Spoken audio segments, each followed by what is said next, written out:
Ingin belajar bersama Buya Yahya kapanpun dan dimanapun? Dapatkan segera flashdisk MP3 Buya Yahya. Berisikan berbagai materi kajian lengkap bersama Buya Yahya.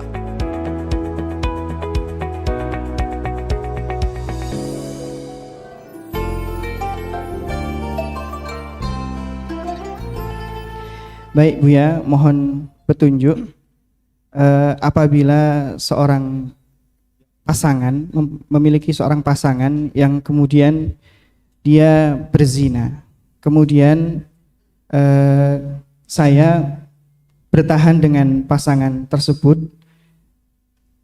dalam beberapa waktu, apa yang maksudnya ini, mungkin ini saya karena panjang, saya coba cari bahasa yang apa yang harus saya lakukan Buya gitu. Baik, untuk pakai surat biasanya ada rambu-rambu.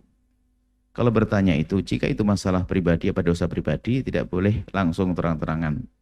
Untung pakai surat, segera dirobek supaya tidak dicari siapa yang punya surat. Dihapus, dihapus. Amanat, Anda pun tidak boleh tahu siapa orangnya. Bakar tuh. Jadi kalau ada, bisa saja, Buya ada seseorang, tidak usah ngomong, Buya saya pernah berzina, atau suami saya pernah berzina, atau istri, alah, ini majelis rusak, nggak boleh. Dan kadang saking semangatnya untuk tobat, lupa ngomong begitu. Ini pernah kejadian, saya stop. Itu surat dihapus. Karena takut ketahuan. Tidak ada namanya Buya. Baik, enggak, tapi ada namanya, kita Iya. cari. Nanti ada orang yang takut. Ada. Baik, insyaallah. Baik, ketahuilah bahwasanya. Kalau ada orang punya pasangan berzina, bisa jadi dia adalah memang kepeleset. Dia kepeleset. Jika hati masih kuat untuk mendidik dia, maka itu jauh lebih bagus daripada dilepas tanpa didikan. Sakit hati? Iya sakit. Bagaimana tidak? Ada cinta, ada hati. Masya Allah. Makanya tentunya harus ada komitmen baru, ada perjanjian, ada kesepakatan baru. Maka mendidik jauh lebih bagus.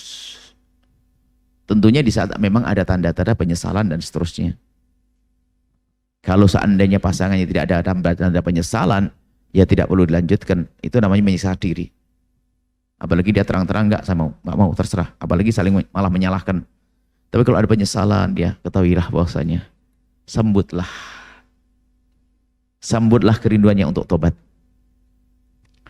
Makanya bantu dia untuk bertobat.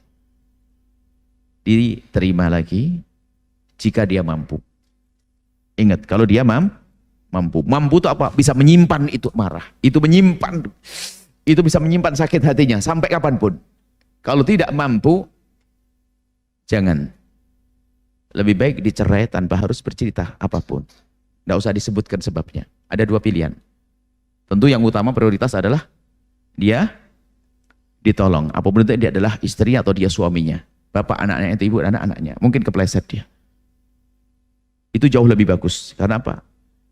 Membawa orang kepada kebaikan kewajiban kita kan. Apakah itu keluarga kita atau orang lain. Islam kan ngajarkan begitu. Tentunya di saat dia kuat. Karena ada emosi cinta di dalam hatinya. Kalau ternyata sang suami tersebut tidak mampu atau istri nggak kuat. Khawatir keluar dalam marahnya emosinya. Maka berpisah dengan cara pisah begitu saja. Yang baik-baik. Tanpa ada permusuhan. Tanpa ada caci maki. Tanpa ada menyebut kejelekannya. Gak usah cerita pada anak, tahu enggak kamu kenapa ibumu saya tinggal? Karena ibumu begini. Wah, ini kurang ajar, bapaknya ngerusak anaknya. Dia tidak sadar bapaknya ngerusak anaknya. Termasuk ini adalah nasihat untuk orang-orang berpisah. Orang berpisah, ingat, wahai istri yang ditinggal oleh suami. Suami, ini ada pendidikan baru lagi. Ajari anakmu untuk bisa menghormati ayahnya. Kalau engkau telah mengajari dia bermusuhan dengan ayahnya, berarti engkau telah mendidik anak yang durhaka pada ayahnya. Mungkin wanita berkata, tapi ayahnya Masya Allah. Kurang ajar ini. Biarpun seperti itu. Tapi tetap harus kita tanamkan bahwasanya ada penghargaan. Sama sebaliknya. Broken home itu karena terjadinya perceraian yang tidak syar'i. Tidak sesuai dengan petunjuk syariat. Bermusuhan, broken home. Sementara dalam Islam itu berpisah, tasrih bi ihsan, imsak bil ma'ruf, tasrih bi ihsan. Kalau pisah baik-baik. Tetap saling menghargai. Kalau ada aib tidak usah dibongkar. Kenapa? Itu kan juga ibu anakku. Kenapa harus aku bongkar? Aku bermasalah dengan dia. Tapi dia ibu anak-anakku. Aku jaga anakku. Nggak akan dibongkar. Perpisahan yang baik. Jadi sadar, bawa untuk pada sadar, komitmen baru, mungkin dia tobat, tapi harus diberi pemahaman dong, semakin tampak dekat pada Allah. Kalau tidak mampu, cukup cerai saja. Karena begini, seorang istri, kalau sudah menemukan suaminya fasik, dia ngajukan cerai tidak dosa. Seorang suami yang menemukan istri yang berzina, kalaupun cerai tidak dosa. Kenapa? Ini pelanggaran besar. Artinya cerai diam-diam saja, selesai. Cuman ketahuilah itu kan pasangannya. Bahkan mungkin dulu ada cinta, ada kesepakatan yang baik, maka tetap diutamakan adalah dididik sampai maksimal. Kemudian setelah itu dia tobat, at-taibu minadz dzambi kaman la dzambalah. Orang bertobat dari dosa seperti orang yang tidak pernah punya dosa. Maksudnya apa? Jangan diungkit. Karena mengungkit kita itu seolah-olah menganggap dia sama seperti dulu. Itu matahkan semangat untuk tobat. Nggak boleh ngungkit. Wah, dasar kamu begitu. Tiap hari diungkit terus. Kalau Anda setiap hari mengungkit berarti Anda nggak mampu. Cerai saja, biar dia mendapatkan laki-laki bisa memuliakannya. Jangan diungkit. Kalau ingin mengabadikan, jangan diungkit. Didik dia sampai menjadi orang mulia, baru dia hebat. Suami hebat atau istri yang hebat. Seperti itu.